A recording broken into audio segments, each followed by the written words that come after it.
छत्रपती संभाजीनगरमध्ये प्रजासत्ताक दिनानिमित्तानं सर्वपक्षीय नेते एकत्र आले होते आणि यावेळी खैरे यांनी शिरसाटांना कानमंत्र दिला, मात्र भुमरेंसोबत बोलणं टाळलं। दुसरीकडे छोडो कल की बात आहे असं म्हणत संजय शिरसाट यांनी सूचक वक्तव्य केलं। छत्रपती संभाजीनगरमध्ये प्रजासत्ताक दिनानिमित्त सर्वपक्षीय नेते एकत्र आले होते। यावेळी खैरेंनी शिरसाटांना नमस्कार केला, मात्र भुमरेंसोबत चंद्रकांत खैरेंचा दुरावा कायम असल्याचं दिसलं। भुमरे पालकमंत्री असताना खैरे कार्यक्रमातून निघून जायचे। आज मात्र खैरे या ठिकाणी उपस्थित होते।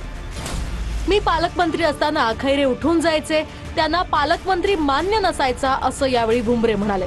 आमच्या वेळेस उठून जायचे, त्यावेळेस मी पालकमंत्री होतो, त्यावेळेस त्यांना ते मान्य नव्हतं, ते अमान्य सांगायचे। काय मला मान्य नाही पालकमंत्री, आता त्यांना मान्य झालेले, आता लोक मान्य आहेत। तर भुमरे घटनाबाह्यच आहेत, मात्र आताच रेग्युलर आहे असं भुमरेंच्या वक्तव्यावर खैरेंनी उत्तर दिलंय।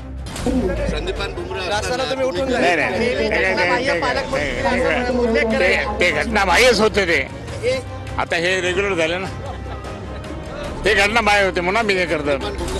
याच वेळी खैरेंनी शिरसाटांना कानमंत्र दिला आणि यावर शिरसाटांनी सुद्धा एक सूचक वक्तव्य केले। काय बोलले झालं शिरसाट एकदम कानमंत्री झालं?